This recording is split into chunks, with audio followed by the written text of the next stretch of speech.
So இது பேர் காடா ஈக்குனா சிண்ட்ரோம் அப்படின்னு சொல்லுவோம் ஆங்கிலத்தில். இது வந்து ஒரு ரியல் ஸ்பைனல் எமர்ஜென்சி. இதை நம்ம இமீடியட்டாக ஆப்ரேட் பண்ணி சரி பண்ணலன்னா இவங்களால லைஃப்லாம் எழுந்திருக்க முடியாது. ப்ளஸ் மூத்திரம் கண்ட்ரோல் இருக்காது, அந்த கண்ட்ரோல் சீக்கிரம் சேர்ந்துடும். ஸோ யூஸ்வலாக இந்த காடா ஈக்குனா சிண்ட்ரோம் வந்து ஒரு 12 ஹவர்ஸில் ஆப்ரேட் பண்ணுவோம். பட் இவங்களுக்கு இருந்த சேலஞ்சஸ் இருந்ததுன்னா எங்களோட கோமாபிலிட்டிஸ், அதாவது இவங்க இது கூட obesity 130 kg, diabetes, gestational diabetes சொல்லுவோம், கெஸ்டேஷனல் நீரிழிவு வியாதி, அண்ட் ஹைப்பர் டென்ஷன், ரத்த கொதிப்பு, ஹைப்போதைராய்டு. அதனால இவங்க கிளெக்சின் அப்படின்னு ஒரு மருந்து எடுத்துகிட்டே இருக்கணும். ஸோ அதனால தான் எங்களுக்கு இந்த எமர்ஜென்சி ஒரு சேலஞ்சிங்காக அமைஞ்சது. ஃபர்ஸ்ட் என்ன டிசைட் பண்ணோம்னா ஒரு லேட்டரல் பொசிஷனில் பாப்பாவை மட்டும் எதுவுமே டிஸ்டர்ப் பண்ணாமல் சர்ஜரி பண்ணலான்னு இருந்தோம். அப்புறம் கைனகாலஜிஸ்ட் டாக்டர் விஜயலட்சுமி மேம்கிட்ட டிஸ்கஸ் பண்ணும்போது இல்லை பாப்பாவையும் சேர்த்து எடுத்துடலாம், ஏன்னா வந்துட்டு அதுக்கப்புறம் இவங்களோட கோமாபிலிட்டிஸ்னால ரிஸ்க் வந்துட்டு பாப்பாவுக்கு அதிகம், பாப்பாவோட லைஃப்பை சேவ் பண்ண முடியாதுன்றதுனால ஒரே அனஸ்தீசியா, ஜெனரல் மாதிரியே அனஸ்தீசியாவில் திருப்பியும் ப்ரோன் பொசிஷன், அதாவது கவுந்தடிச்சு படுத்து அதே மயக்க மருந்துல இமீடியட்டாக எமர்ஜென்சியாக மைக்ரோ லம்பார் டீகம்ப்ரெஷன், அதாவது அந்த நரம்பை ரிலீஸ் பண்ணிட்டு அந்த ஜவ்வை வெளியே எடுத்துட்டு நரம்பை ரிலீஸ் பண்ணிட்டோம். தென் போஸ்ட் ஆப்ரேட்டிவாக நிறைய சேலஞ்சஸ் இருந்துச்சு. ஏன்னா ரத்தம் உரைய வைக்கக்கூடாதுன்றதுக்காக கிளெக்சைன்ற மருந்து கொடுக்குறோம். ஆனால் இந்த இதையோடய நம்ம வந்து 2 சர்ஜரி பண்ணியிருக்கோம். ஸோ ப்ளீடிங் ஃபேக்டர் எங்களுக்கு அதிகமாக இருக்கும். அதனால் அந்த ட்ரெயின் போட்டு அதை வந்துட்டு மூண்டை ப்ராப்பராக கேர் பண்ணணும். ரெண்டாவது பாப்பா 31 வீக்ஸ் இன்டென்சிவ் கேரில் இருக்கிறதுனால பாப்பாவோட கேர் ரொம்ப இம்பார்ட்டன்ட். தேர்டு போஸ்ட் ஆப்ரேட்டிவாக எதுவும் இன்ஃபெக்ஷன் வரக்கூடாது. இது 3 மேனேஜ் பண்ணுறது தான் ரொம்ப சேலஞ்சிங்காக இருந்துச்சு. அதான் இந்த கேஸோட unique futures.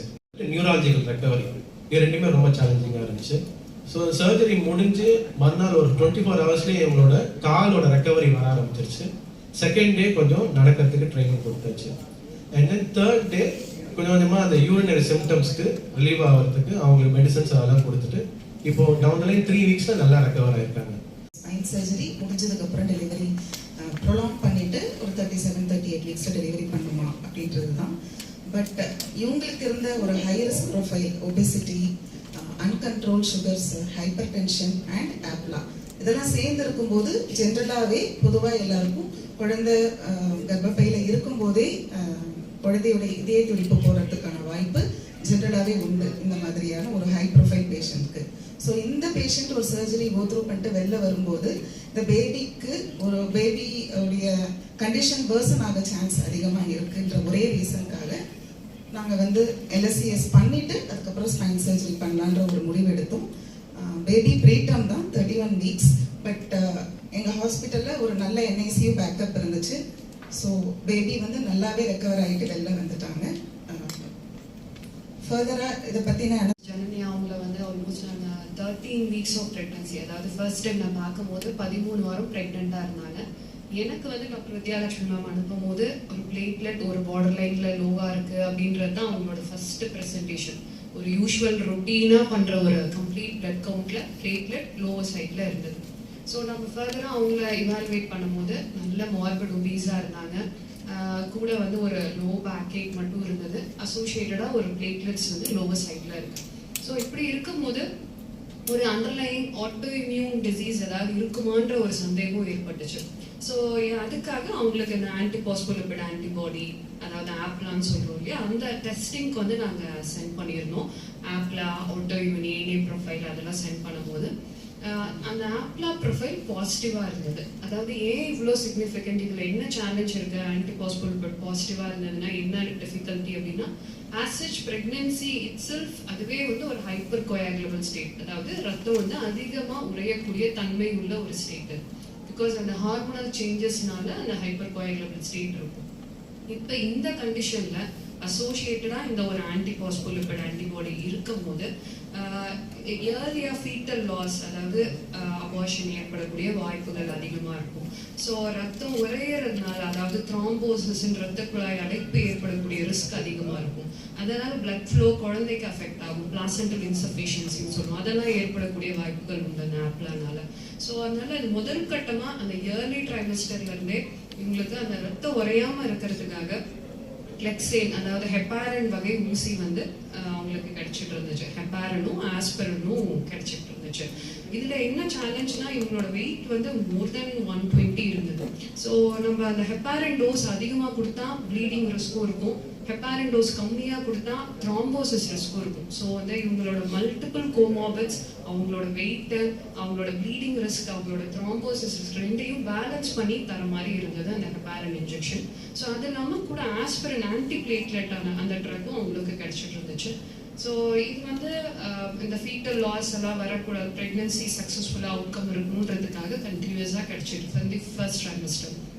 But around 31 வீக்ஸ்ல she has got all this அந்த கார்டா இக்வினா சிண்ட்ரோம் அந்த மாதிரி. என் பேர் டாக்டர் யோகேஷ், முதுகுத்தண்டு டாக்டர். இப்போ மிஸ்ஸஸ் ஜனனி அப்படின்னு ஒரு பேஷண்ட் 27 இயர்ஸ் உருவாஞ்சல். இவங்களுக்கு பார்த்தீங்கன்னா பேக் பெயின், கால் மறுத்து போகிற சிம்சம், அண்ட் தென் யூரின் போகிறது வெளியே போகிறது பிரச்சனை. இவங்க ஒரு பிரெக்னென்ட் லேடி 31 வீக்ஸ். ஸோ நம்ம அதை இன்வெஸ்டிகேஷன் பண்ணி பார்க்கும்போது அவங்க திடீர்னு கால் சேரும் பின்னாடி.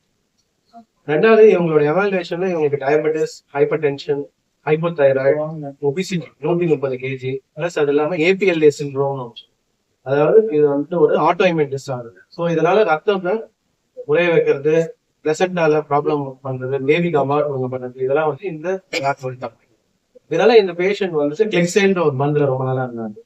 ஸோ இந்த ப்ராப்ளம் இமீடியட்டா ஆனதுனால இந்த கார்டா இக்வினா சிண்ட்ரோம்ன்றது ஒரு எமர்ஜென்சி.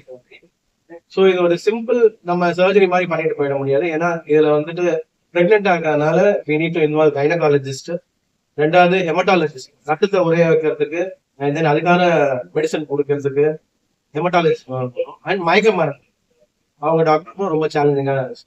ஸோ இந்த சர்ஜரி எமர்ஜென்சியா அவங்க கிட்ட சொல்லி அவங்க ப்ராப்ளம் புரிய வச்சு அதுக்கப்புறம் ஒரு 6 hours to 8 hours first caesarean பண்ணோம். படிச்சுட்டு பேஷண்ட்டுக்கு அதே அனஸ்தீசியால தென் ஃப்ளோர் எல்லாமே கரெக்டா ஸ்டெரைல் கண்டிஷன்ல மார்க் பண்ணிட்டு ப்ரோன் பொசிஷன்ல எமர்ஜென்சியா micro lumbar discectomy emergency surgery பண்ணி அந்த நரம்போட ப்ரெஷரை ரிலீவ் பண்ணிருக்கோம்.